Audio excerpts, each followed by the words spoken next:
Siman Yud Sif Aleph. The mitzvah of tefillin is a very chashuv mitzvah because the entire Torah is similar to tefillin. As the pasuk says when it's talking about tefillin, Lamantia Toiras Hashem beficha, that the Torah of Hashem should be in your mouth, referring to the tefillin. So you see that the Torah compares tefillin to the entire Torah.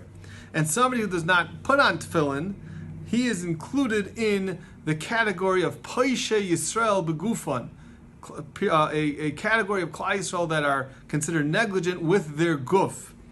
And somebody who puts on pasul tefillin, not only is he not mekayim the mitzvah of tefillin and all the brachas and zechusim that come along with that, but also he's made many brachas levatalas, and the bracha levatala is a serious, serious sin.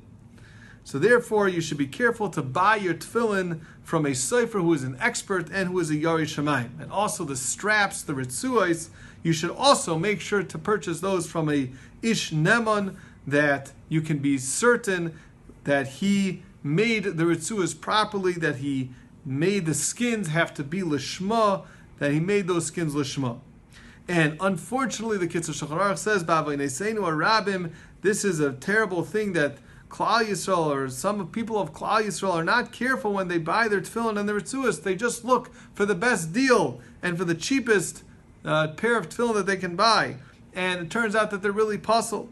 So it's a terrible, terrible situation, and we should be careful to only buy tefillin from a trustworthy person.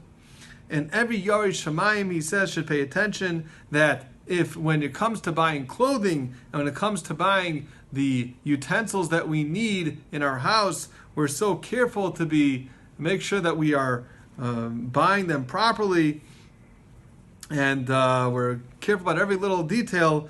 We don't care so much about the money. We spend a lot of money. We should also be careful to buy tefillin that are certainly kosher, even if they are expensive. And you should make sure when you're wearing the tefillin that they are properly done and that they are black, and that the bottom are black, and that the ritzuos are black, these straps. And therefore, a person should go out and purchase the ink that you're able to make your ritzuos black, to make sure that they're always black. Now, if the tefillin get any sort of damage, then you should immediately take it to a chacham who can tell you whether these tefillin are still considered kosher or not. You should also be careful about the corners of the tefillin, especially when it comes to the shel rosh, because it's very shchiach that a person will bang his shel rosh around and it could dent in the corners, and that would also make the tefillin pasul. It's also very shchiach that when the tefillin get old, that some of the stitches get loose and the skin starts to peel from the shel rosh, and it will also become pasul. So you have to be very careful with your tefillin. You should be mashgiach over them and make sure that they're always going to stay kosher. And any shayla that comes up, you should immediately ask a paisik. And anybody who is careful with the mitzvah of tefillin to be noig with kedusha, that he should not talk dvarim betelim, or silly things, havalim, mundane things, sichas chulin. You should be careful not to do that. And if you do that, make sure that you don't speak these dvarim havalim and sichas chulin. That will cause you to have a long life, and you will be certain to inherit olam haba.